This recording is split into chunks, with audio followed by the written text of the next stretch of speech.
Greetings, fellow scribes! Welcome back to the archive. This week I talk about Deadlands. I will not be discussing Deadlands Reloaded. I will instead be talking about the 20th Anniversary Edition depiction. The year is 1877. The Civil War hasn't ended. And there's funny stuff out west. That's where we come in. This week I'll be focusing on the setting. Next week I'll be talking about the system.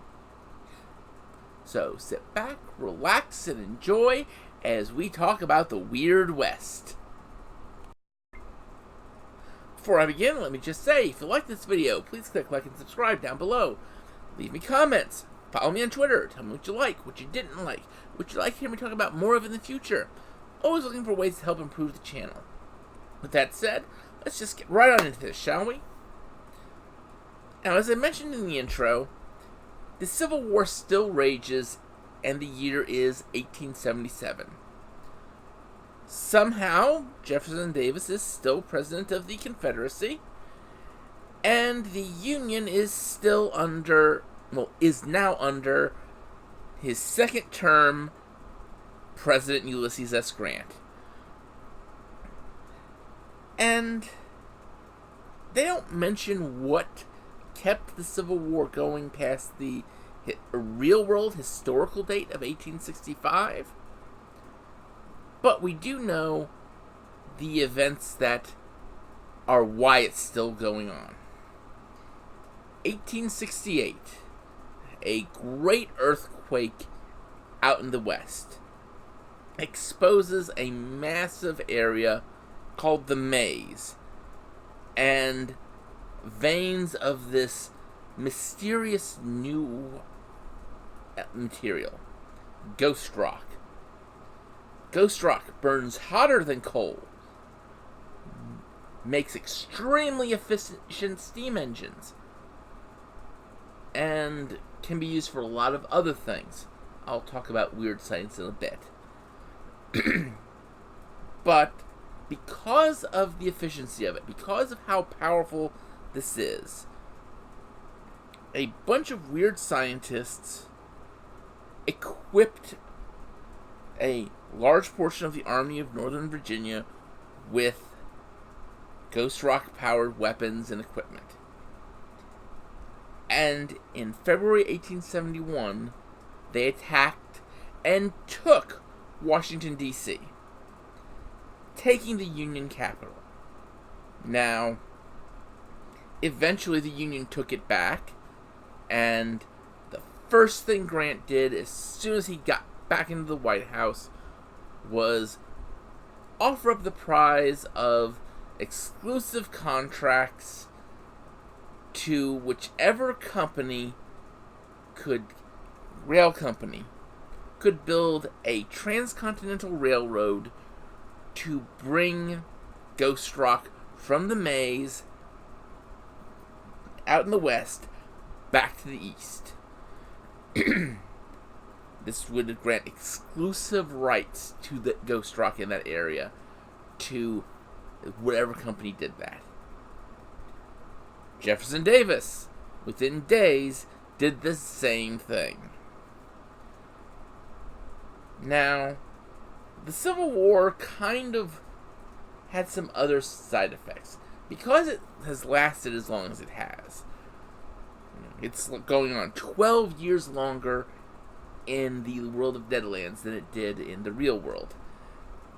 There were some fractures, some new agencies taking over.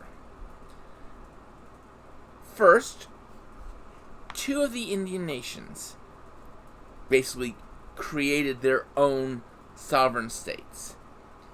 The Sioux Nations and the Coyote Confederation.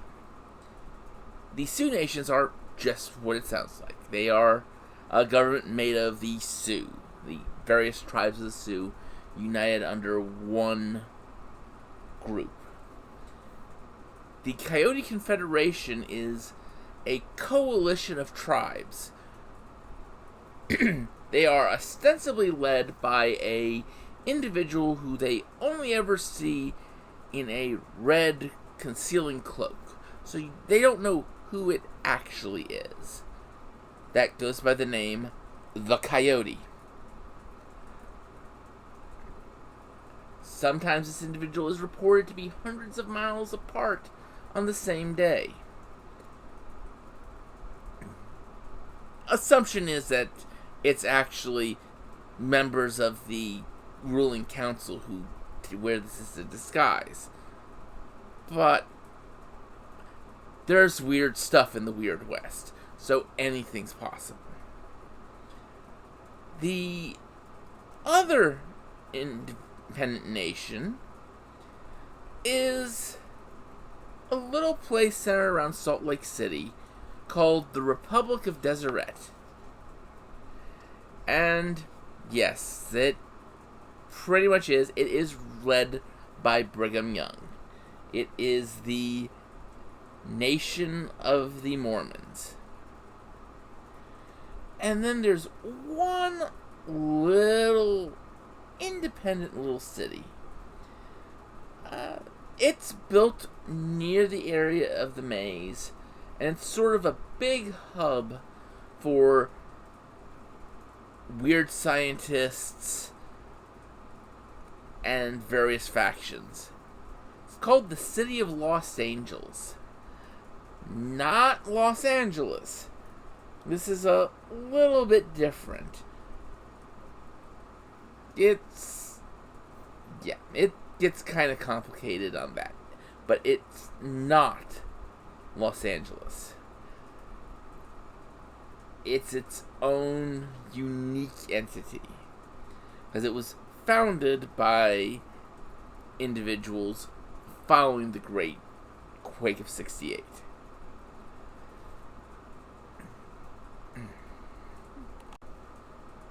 Now, something to consider is the state of the Confederacy and the Union is rather complicated. See, Grant almost lost the 1876 election, but the November offensives kind of helped push it towards his favor because, he's Grant unconditional surrender. And, you had a number of things go on.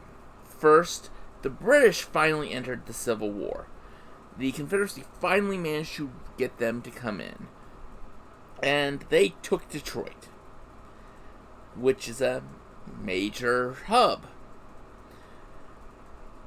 On top of that, the other candidate that Grant was running against was pro-peace. So, you kind of can't have a peacenik running things in the middle of a war. Now, meanwhile, on the Confederacy side, Jefferson Davis finally allowed free elections, and it was a weird case of, he was running against Robert E. Lee. In the main portion of the Confederacy, he won. Lee won.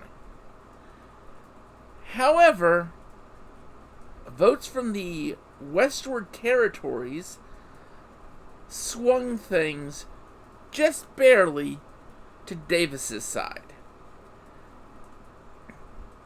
Now, Davis had managed to convince, finally, after years of trying, the British to intervene. So in response to this, the French, who control Mexico, are getting messages sent to them, diplomatic overtures trying to get them involved by Grant. On top of that, you've got a lot of weird stuff going on out west. And so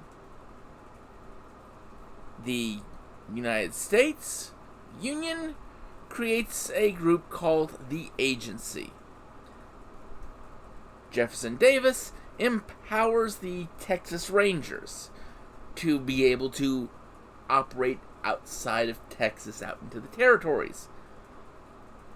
And both of these have a primary job of trying to figure out what the heck is going on, trying to keep people from panicking, and in general, just trying to keep the weirdness under control.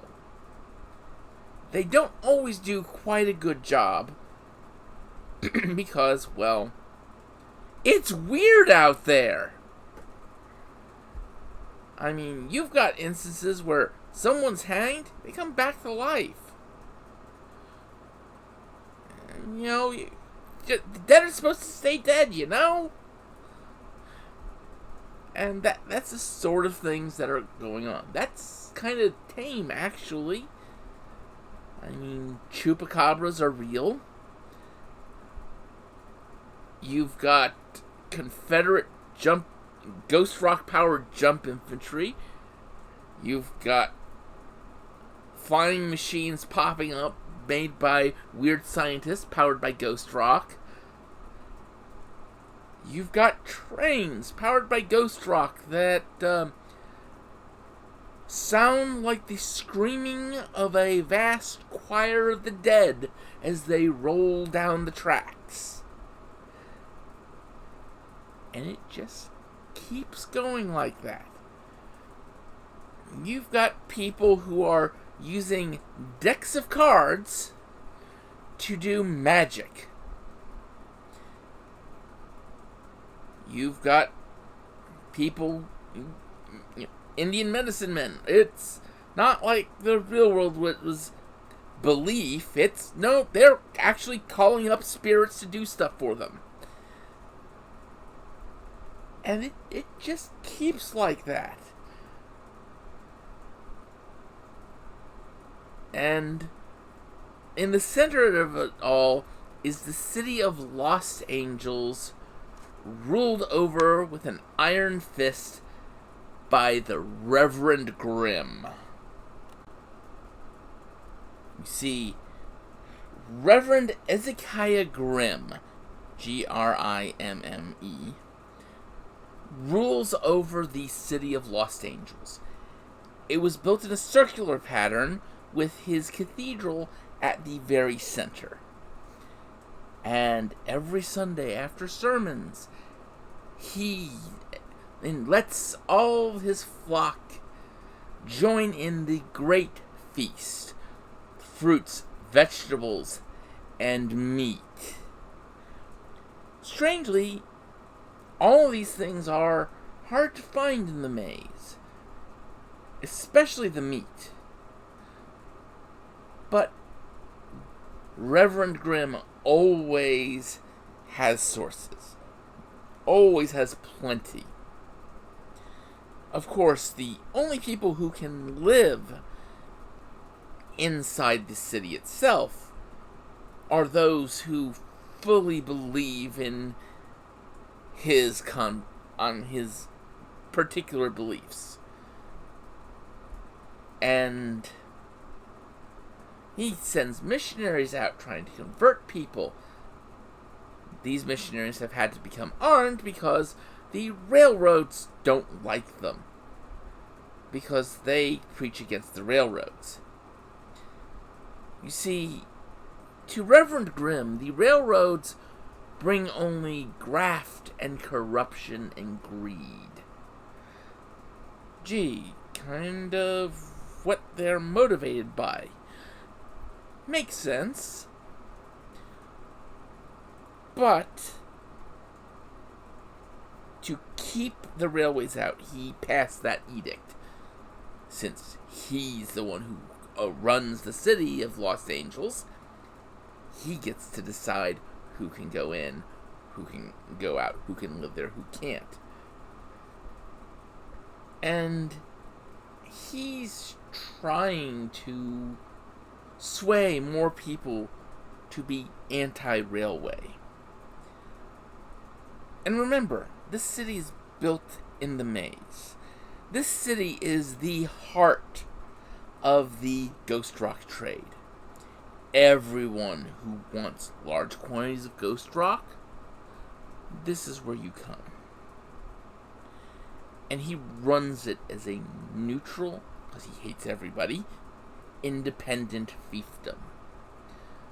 The tent cities around the city of Los Angeles are from all the people who want to trade Ghost Rock, sell Ghost Rock, buy Ghost Rock, make stuff with Ghost Rock, but don't believe in him. And that's just the way he'd like it. He wants them to believe, and if you don't at least recognize the sovereignty of the city of Los Angeles, you're viewed as an enemy of the city. And enemies of the city of Los Angeles don't have a good life expectancy in the maze. And that's kind of how it works.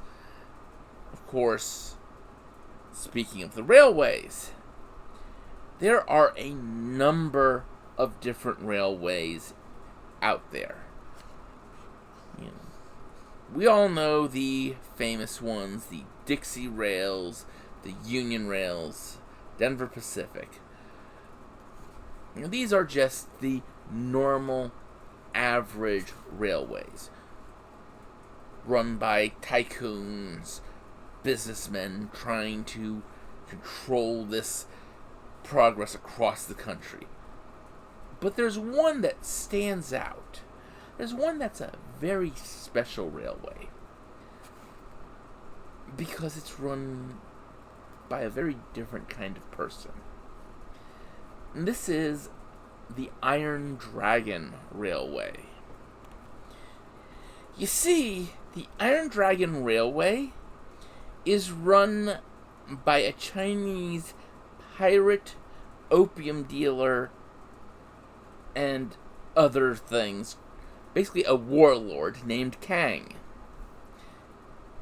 He managed to get all the Chinese workers who worked on the other railways to flock to his banner. And he treats them well and treats them with respect. Most likely because he's from China. But what's interesting is somehow he persuaded the Sioux to let him run his line through their lands.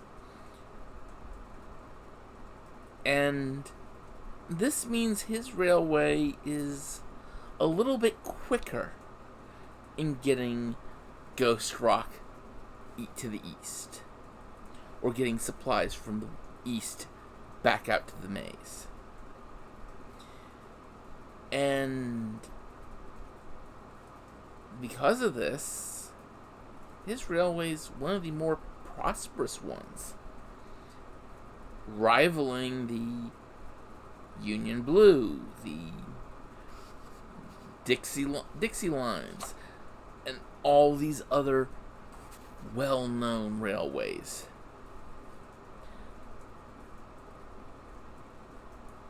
And it's run by a Chinese warlord. Go figure. As I said, it gets weird in the Weird West. And that's my discussion for this week. Join me next week as I discuss the systems and mechanics for Deadlands. Until then, I'd like you all to remember to have fun and keep gaming.